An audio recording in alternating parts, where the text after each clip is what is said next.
Uthi uyaphila? Ngiyaphila sisi. Hayi khona lento engithe ake ngingayithuleli.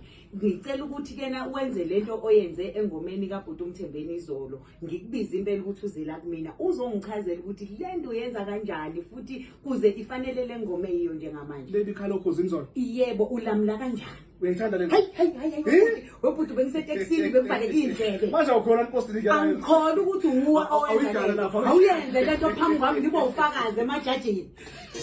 Ayibeke bafana khona ayishaye futhi geza inhliziyo yami igeze mfethu ayushayela uBhuti uMthembeni futhi angaza hayi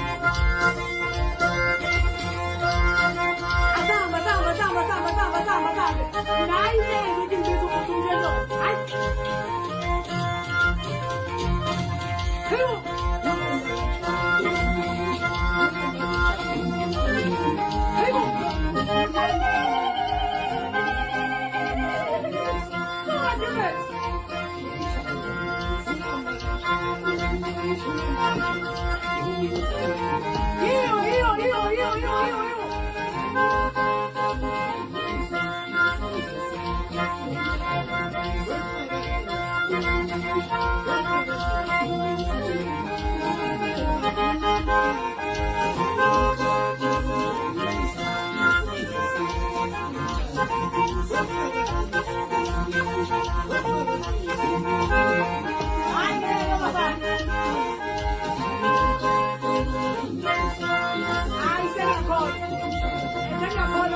Ayakholwa ke manje bengakholwa kwethu ingoma ithukuthelisa umhlaba wonke igijima umhlaba wonke Ngiyamthanda uMthembeni. ngiyabona noma ngithanda ingoma kusho ukuthi ngithanda nomnikazi wayo Izoshaya unyaka le ngoma. izoqeda uqedile usasho ukuthi izongishaya uqedile Isishaya imiliyoni. number 1 ibheke ku5 hayi siyabonga futhi siyabonga kakhulu ivalo fana